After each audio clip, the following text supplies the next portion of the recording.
For a while now, I've been buying a lot of bulk Majestics, just all of the really bad ones, right? For like 10, 15, 20, 25 cents in the very cheap realm of just affordability. And I wanted to talk about just my journey and what I've been doing. And overall, I haven't made any money whatsoever on this type of buying of cards, right? And I just want to make that very clear in the beginning. And I want to show you some. This is what this looks like. So this right here is around 4,000 bulk Majestics. And before you're like, Bronson, you're rich. No. This is probably $1,000 worth of cards right here on paper, if you will. Selling this, shipping and handling, I'm probably going to take a 40% loss if I really wanted to divest this at this point in time. But overall, it's just like all of the really bad Majestics that just never really found a home in the meta or were very useful at all. And before people jump to conclusions, let me assuage your need for understanding of my intentions. I am not a speculator or investor here. No. I am what they call a single card reseller. I have a store on TCG Player, and this is me acquiring inventory badly, but it's me acquiring inventory to hold on to and to resell at a higher price. I am just a store owner in a sense of I can't keep that. Anyway, that's a rant for another day. But long story short, yeah, I do have a TCG Player shop. I am most likely going to sell these in the future. That is my intent.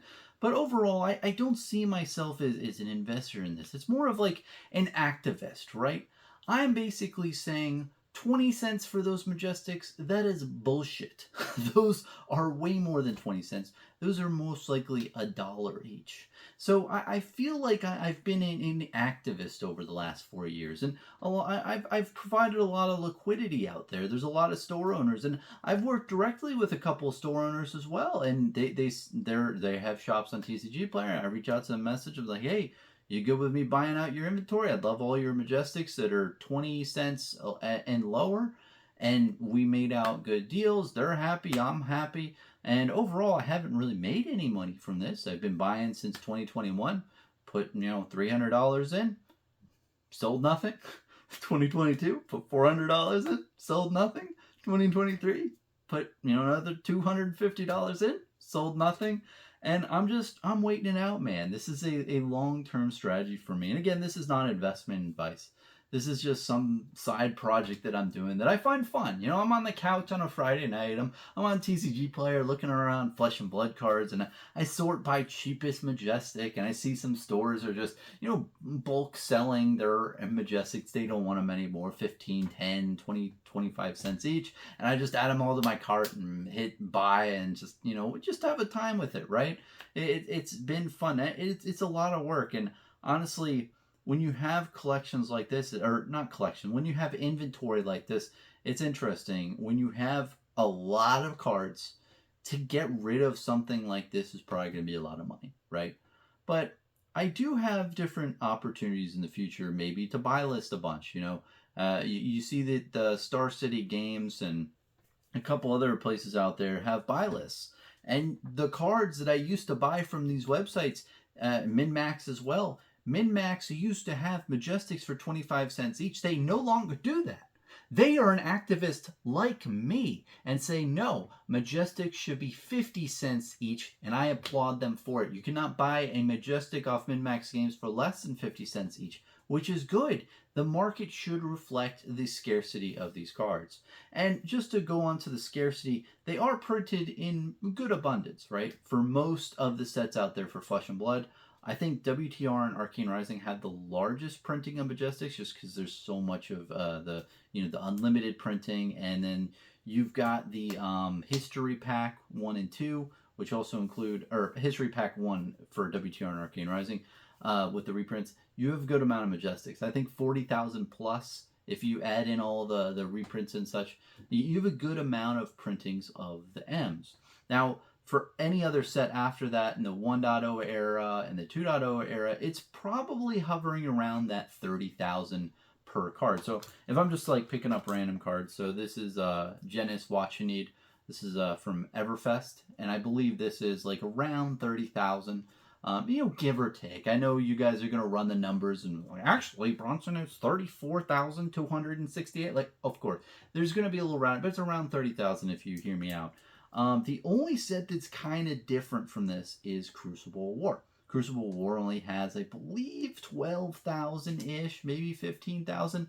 Don't run the math yourself. How about that? But it's lower than a lot of other sets, and that's why a lot of the cards from Crucible War command such a premium. Another thing to note is the expansion slot in the newer sets, in the last 3 sets. Those have a much lower printing from just seeing the market supply out there. I mean, I don't know specifically what the print run is, but if you think about a print run of hypothetically 200,000 boxes for these sets, or 300,000, which 300,000 is probably a bit high. There's a good amount. There's not that many Majestics of each type in the expansion slot. There may be around like 15,000 of each. And I think that that's where LSS is really gearing towards this slot is hey, this is a hit. You hit a card. It's not going to be like $100 expansionary Majestic, but it's going to be like a $20 Majestic. I feel like that's where they're trying to orient that expansion slot. But that's a completely different topic. Now these are an interesting case because like Jenna's watching. So let me just pull out a bunch of cards. So okay, so these you got the Pulse, you got the Fulminate, you got the Pulse. What is it? The Kraken Aether. I know someone's buying these up. I've seen that on the Discords. What else we got? We got Mutated Mass. We've got the Tiara. You've got like all these random ass cards that just never really saw. You got Awakening that's banned that no one plays anymore. You've got like a bunch of random cards. You got Signal Jammer that was a 25-cent card for a while, and then now it's seeing a little bit of competitive play. Ooh, so you've got all this random hodgepodge cards, especially like Fulminate too. I got a stack of these, right? This card isn't even used anymore. You can't use it because there's no hero in the meta that uses Earth and Lightning anymore, right? But as we've seen with the new set that's coming out, there's going to be Earth and Lightning. I don't know if there's going to be a hero that uses both, but it's definitely coming back into the fold. And that's what I think is really cool about Flesh and Blood. You have a lot of these cards that may not be useful now, but it's an eternal format. These cards are good till the end of time as long as there's heroes that can utilize them, right? And there's certain points in time that you can pinpoint that certain cards just don't have that much use, but then at other points they have a lot more use.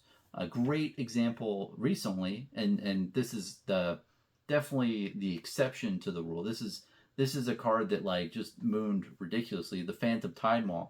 It's an expansion slot, so it had less supply out there, but it mooned to like $50, $45, in a matter of a week, just because a new hero came out that was able to utilize it. So it's very interesting how that can happen to Majestics. Now, do I think that would happen to these? No. No.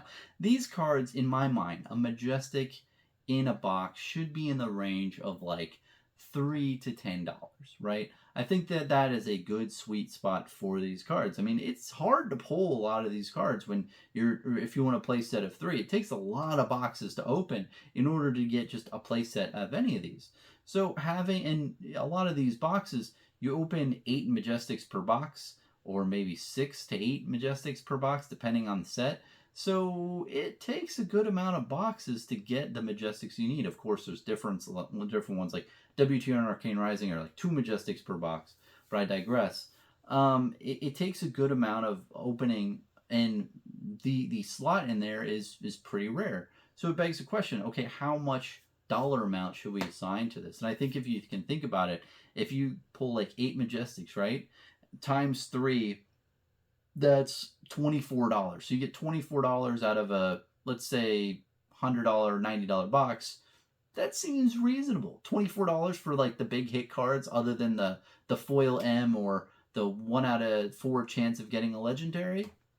Makes sense that you'd have a value of $24 to that. If you take $3 per Majestic times the 8 that you get, just an average price Majestic, I can see that happening in the future, and especially as the player base grows. This is a very long-term inventory strategy. Now, I am like probably the worst single store out there. I've just been acquiring over the last 4 years, but not selling. And the reason being is because these haven't really moved at all. Now, recently, some of the cards are going up a little bit in price. They're like $1 or $2 based off of the new set. So that's been opening my eyes a little bit more. And I'll definitely be rifling through this. If I see cards spike to the $10, $15 range, then my ass is going to go through this, find all those copies, and list them out there. But as of this point, I have not been able to do that because nothing's really spiked, if you get my drift. So I just think it's an interesting thing to do. And again, I do feel like an activist. I don't think that Majestics should be like 20, 25 cents. Just to put it out here close to the end is I'm not purchasing these anymore. If you have bulk Majestics, I'm not paying 25 cents each. I may do it from time to time on TCG Player for nostalgia, but I'm holding off on buying. I'm very interested in the expansionary slot Majestics now. I think that based off of the supply, 30,000 is a lot for any of these things to move in a relatively time frame. But something to note is time is a fickle thing.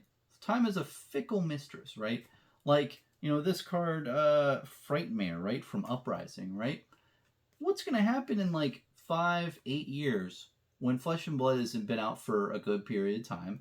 Do you think they're ever going to reprint this card if this legitimately has around 30,000 copies, and the Flesh and Legend Story Studios keeps making set after set after set? Would they really reprint a card that's only $1, and if it has 30,000 copies and everyone can readily available to get it?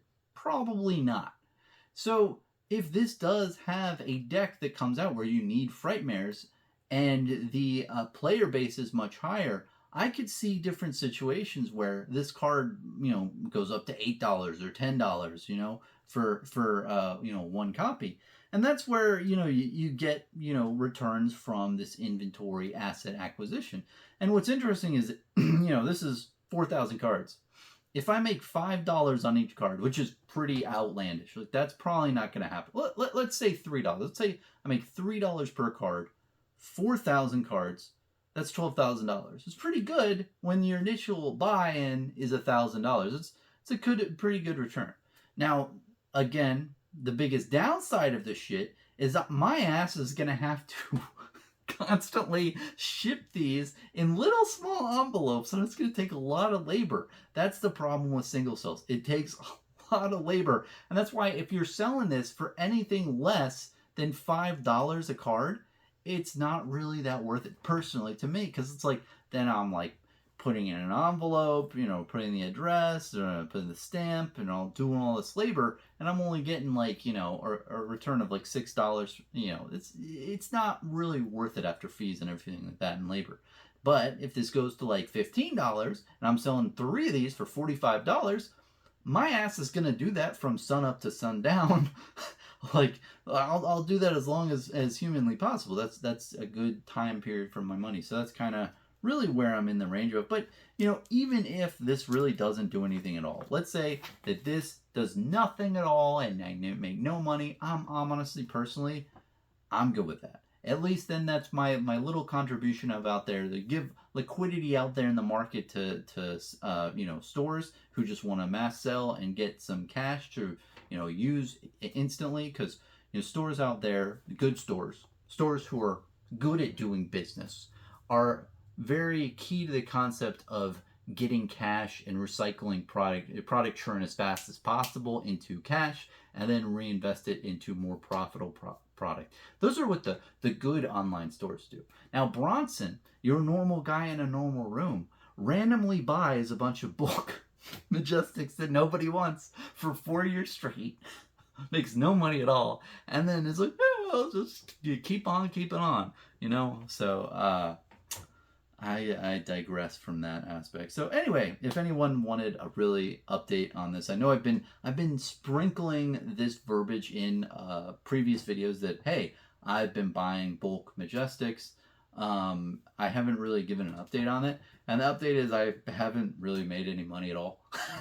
I've just been buying and acquiring and putting them in this BCW card box, and waiting, right? And something though that has piqued my interest is the new set's coming out, and I do see certain cards that are like Earth and Lightning have like little spikes, and I'm thinking to myself, oh, it's not too bad.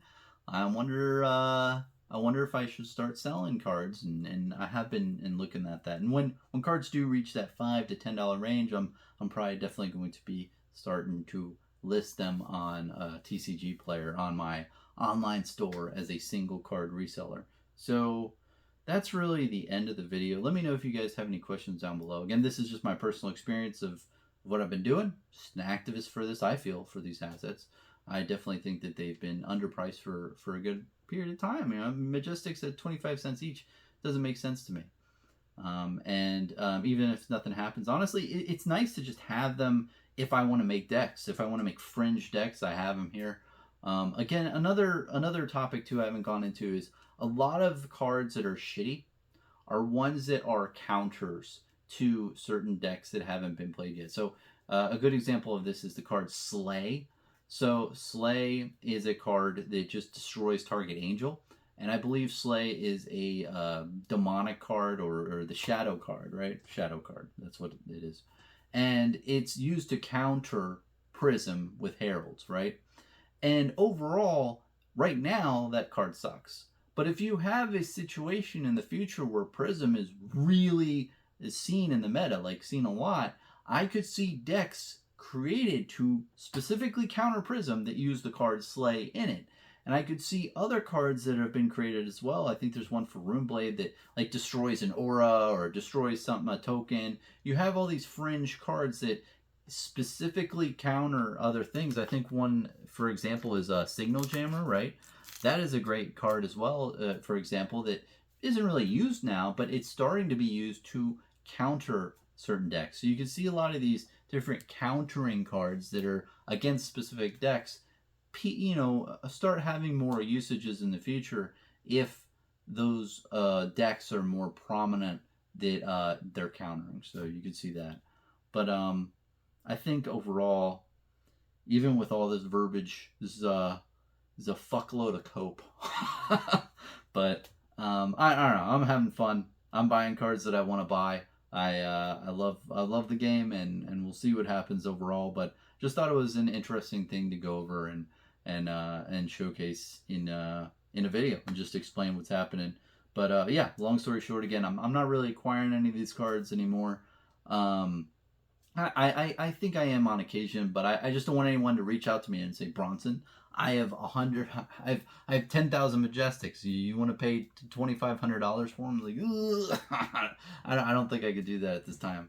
But I definitely am interested in how the future is going to go and see.